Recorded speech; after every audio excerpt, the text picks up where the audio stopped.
نے یہ کیا, پھر بنو عباس نے یہ کیا, پھر یہ وہ بخاری کی حدیث فلاں, اور وہ نمبر پلیٹیں لگ رہی ہیں سنیں آج کل گاڑیوں کی, اور وہ ہوگا, اور پھر ایسی جس کا عوام کو کخ بھی فائدہ نہیں ہے سوائے نفرتیں پھیلانے کے. لوگ کہیں گے یہ ہے کیا خاندانی ریسرچر, یہ ہے بہترین ریسرچ کرنے والا. اس ریسرچ کا پبلک کو 5 روپے کا بھی فائدہ نہیں ہے, اور علماء کے پاس اس ریسرچ کے جواب بھی ہوتے ہیں, لیکن علماء کو پتا ہے اگر جواب دیا پھر جواب, پھر یہاں سے جواب, پھر وہاں سے جواب, وہی ہوگا جو اگلا چاہ رہا ہے. عوام ایک غیر ضروری بحث میں کیا ہوگی, الجھ جائے. تو جس نے الحم سے لے کے والناس تک قرآن پڑھا ہے نا, قرآن کو سمجھتا ہے, کہتے قرآن نے جن چیزوں کو زیادہ فوکس کیا ہے انہی چیزوں کو ہائی لائٹ کرو. تو قرآن تو اس چیز کو فوکس کر رہا ہے جو میں بھی آپ کے سامنے آیتیں پڑھ رہا ہوں. انی ظننت انی ملاق حسابیا, انسان کہے گا مجھے پتا تھا میرے اعمال کا بدلہ مجھے ملنے والا ہے. تو وہ اعمال کیا ہے, وہ اعمال وہ ہیں جو قرآن اہل جنت کے اعمال بیان کرتا ہے. وہ اہل جنت کے اعمال کیا ہے, یصلون ما امر اللہ به ان یوصل, جس رشتہ داری کو اللہ نے جوڑنے کا حکم دیا یہ اس رشتے کو توڑتے نہیں ہیں, یہ اہل جنت ہیں. تو ہمارا ہدف جنت ہے یا اس کے علاوہ کچھ اور ہے؟ تو میں جو بیان لے کے چلا تھا نا کہ دین پر آنے کے بعد اول تو شیطان آنے نہیں دیتا, جب انسان دین پر آ گیا تو اصل ہدف سے کیا کر دیتا ہے, ہمارا اصل ہدف ہے جنت. تو ہم نے جنت میں جانے کے لیے وہ صفات پیدا کرنی ہے جو اللہ نے اہل جنت کی بتائی ہیں. ان اہل جنت کی صفات میں کہیں بھی نہیں ہے کہ ان کو بنو امیہ کے بارے میں پوری رپورٹیں معلوم ہے, ان کو بنو عباس اور ایک ایک رپورٹ ان کو معلوم ہے, نمبر پلیٹیں لگا رہے ہیں بنو امیہ کے بارے میں, یہ کہیں بھی نہیں ہے. ٹھیک ہے کبھی کبھار یہ ٹاپک بھی صحیح ہے ایک معلوماتی پروگرام کے طور پر, لیکن پوری قوم کو ایک چیز پہ دھکیل دینا, بھائی قوم کے یہ مسائل نہیں ہیں, قوم کے مسائل کچھ اور ہیں جو قرآن ہائی لائٹ کر رہا ہے. آپ بعض لوگوں کی تقریریں سنیں, صبح و شام وہ اہل بیت کے فضائل بیان کرتے ہیں. بہت اچھی بات ہے, اہل بیت سے محبت ہمارے ایمان کا جزو ہے, بالکل ہمارے ایمان کا جزو ہے. لیکن قرآن جو نازل ہوا یا پیغمبر صلی اللہ علیہ وسلم جو دنیا میں آئے, ان کا ہدف اہل بیت کی محبت لوگوں کے دلوں میں ڈالنا نہیں ہے. یہ بھی ایک حصہ ہے, ہمارے ایمان کا حصہ ہے, ہم مانتے ہیں. ان کا ہدف کیا ہے, قوم کی اخلاقی تربیت. جو پیغمبروں نے مارے کھائی ہیں سود چھڑوانے کے لیے, زنا چھڑوانے کے لیے, شرک چھڑوانے کے لیے, قطع رحمی, صحابہ میں یہی تو اوصاف پیدا ہوئے تھے. قرآن کیا کہہ رہا ہے کہ وہ لوگ جو ایک دوسرے کے خون کے پیاسے تھے, الف بین قلوبہم, ان کے دلوں کو ہم نے کیا کیا, جوڑ دیا آپس میں.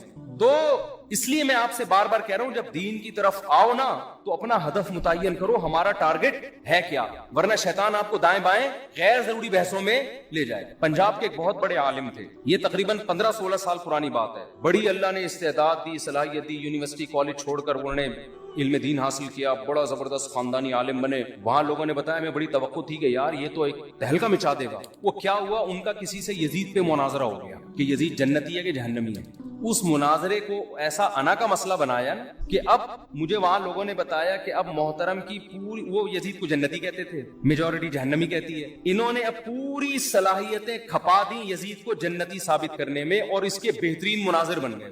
ابے بھائی آپ ادھر نہ جائیں جہاں آپ کو قوم لے کے جا رہی ہے. پوری زندگی کا حاصل آپ نے اگر یہ نکال لیا کہ یزید کو جنتی ثابت کر دیا, تو یار آپ نے 8 سال مدرسے میں اس لیے ٹائم ویسٹ کیا ہے, آپ کے اوپر لوگوں کی زکاتیں خرچ ہوئی ہیں, صدقے خرچ ہوئے ہیں آپ کے اوپر لوگوں کے. کیا یزید کو جنتی ایک شخصیت ہے, اس کی اتنی ویلیو نہیں دے رہے اس کو, آپ ایک تاریخی حیثیت ہے. آپ اپنا ایک بیان ریکارڈ کروا دیتے, میری رائے ہے اور اس کے جواب میں, اس کے بعد بھاڑ میں جائے, یار کوئی اور کام کرو بیٹھ کے, کسی کو اتفاق ہے ٹھیک ہے, نہیں ہے تو بھاڑ میں جائے, جو مرضی کرنا کرے. یہ ہونا چاہیے نا. لیکن چونکہ عوام میں یہ موضوع چھڑ گیا ہے, اب عوام کو چسکے لینے کا شوق. اب آپ نے یزید کو لعنتی ہونا ثابت کیا, لوگ جوش میں رو رہے ہیں, یزید لعنتی لعنت اللہ علیہ. لوگ جوش میں آ کے لیٹ گئے اور خطیب کو کندھوں پہ اٹھا لیا, یزید کو اس نے آج لعنتی اور جہنمی ثابت کر دیا. پبلک میں تو خوش ہو جاؤ گے میرے بھائی, اور کسی نے جنتی ثابت کرنے پہ پورا زور لگا دیا. یہ جتنے بڑے بڑے علماء, مفتی تقی عثمانی صاحب جیسے, آپ ان کی اسٹیٹمنٹ دیکھیں مختصر ہوتی ہے. چاہے یزید کے بارے میں رپورٹ پیش کریں گے نا, 2 جملے رپورٹ پیش کر کے آگے نکلیں, اپنی صلاحیتیں کسی اور کام میں لگا رہے ہیں. ان کا بیان, مفتی تقی صاحب جیسا دنیا میں شاید کوئی عالم ہو, دنیا میں پاکستان لیول پہ بات نہیں کر رہا, لیکن آپ ان کا بیان سنیں, ایسا لگتا ہے شاید یہ عالم بھی نہیں ہے. وہ آدمی کہتا ہے یار یہ تو وہ باتیں کر رہے ہیں جو تبلیغ والے بھی وہی 6 نمبر میں وہی باتیں کر رہے ہوتے ہیں. ماں باپ کا احترام, علماء کا, ایسے ہی کرتے ہیں نا مفتی تقی صاحب, علماء کا احترام کرو, ماں باپ کا احترام کرو, نماز ٹائم پہ پڑھا کرو, یہ والے تسبیح صبح پڑھ لیا کرو. بیان ان کا ایسے ہوتا ہے. آدمی کہتا ہے یار ہم نے تو سنا تھا یہ ملیشیا ان کو بلاتا ہے اپنی میٹنگ میں, سعودی عرب میں حرمین کے علماء ان کے درس میں بیٹھتے ہیں, 6 نمبر سننے کے لیے بیٹھتے ہیں. وہ بھائی جب ان کی علمی مجلسیں ہوتی ہیں نا علماء کے ساتھ, پھر یہ والا اسٹائل نہیں ہوتا. پھر وہ عربی میں حوالے نہیں, دھڑا دھڑ عربی میں حدیثیں پڑھ پڑھ کے سنا رہے ہوتے ہیں. آج ان پر بھی لوگ الزام لگا رہے ہیں ان کو حدیثیں نہیں آتی. اگر مفتی تقی صاحب کو بھی حدیث نہیں آتی نا میرے بھائی, پھر شاید دنیا میں کسی کو بھی نہیں آتی. ان کی حدیث کی تکملۃ فتح الملہم ان کی صحیح مسلم کی عربی شرح ہے. اٹھا کے دیکھو دماغ کی چولے ہل جائیں گی آپ کی. صحیح مسلم کی عربی میں انہوں نے شرح لکھی ہے تکملۃ فتح الملہم, تکملۃ فتح الملہم. فتح الملہم تھی علامہ شبیر احمد عثمانی کی, ان کے انتقال ہو گیا تو پھر انہوں نے مکمل کی اس کو. تو وہ عربی میں صحیح مسلم کی بہترین شرح ہے. تو جس آدمی کو شرح عربی میں سمجھ میں نہیں آتی وہ الزام لگا رہا ہے کہ مفتی تقی صاحب کو حدیث, یہ ہمارے ملک کا حال ہو گیا ہے یار. کیسے کیسے جاہل ہیں. تو مفتی تقی عثمانی صاحب جو عوام کے سامنے زیادہ علم اتنی جھاڑتے نا, اس لیے کہ وہ صحیح عالم ہے. ان کو پتا ہے کہ عوام کے ٹاپک یہ نہیں ہے کہ میں یہاں بیٹھ کے پیچیدہ جب ان کی آپ علمی مجالس میں جاؤ گے, علمی محفلوں میں, ہم تو گئے ہیں نا مجلس تحقیقات جب ہوتی ہیں, پھر اس میں انسان کا پتا چلتا ہے وہ علماء کے سامنے علماء کے مینٹل لیول پہ آ کے بات کرتے ہیں, عوام کے سامنے عوام کے لیول پہ آ کے بات کرتے ہیں. تو ہم بھی جو لطیفے سنا رہے ہیں نا, اس کا مطلب یہ نہیں کہ ہم یہ قرآن و سنت کا پتہ ہی نہیں. میں یہ نہیں کہہ رہا ہوں کوئی بہت بڑے عالم ہے, اتنے خالی بھی نہیں اتنے پبلک سمجھ رہی ہے, بس یہ بتانا مقصد. لطیفوں سے لوگ سمجھتے ہیں سالے بیچارے کو کچھ آتا ہی نہیں ہے. میں سالہ کہنے والا بار بار سالے کے پتہ نہیں کیوں آتا ہے. تو بھائی ہم عوام میں بات کرتے ہیں عوام کے مینٹل لیول پہ آ کے, تو اس میں چٹکلے ہی چلتے ہیں, لطیفے بھی چلتے ہیں.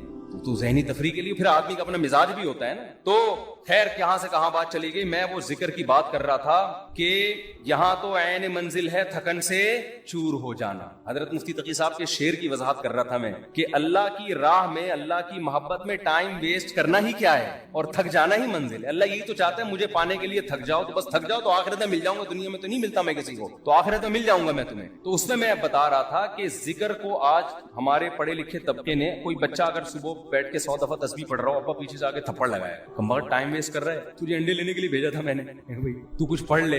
ہاں یہ ہے کہ سارا دن ذکر ہی کرتا رہے, باقی کام نہ کرے, وہ تو پھر رہبانیت ہے, اس سے حدیث نے منع کیا. باقی کام بھی کرنے, لیکن اپنے اوقات میں اللہ کو یاد کرنے کے لیے بھی ٹائم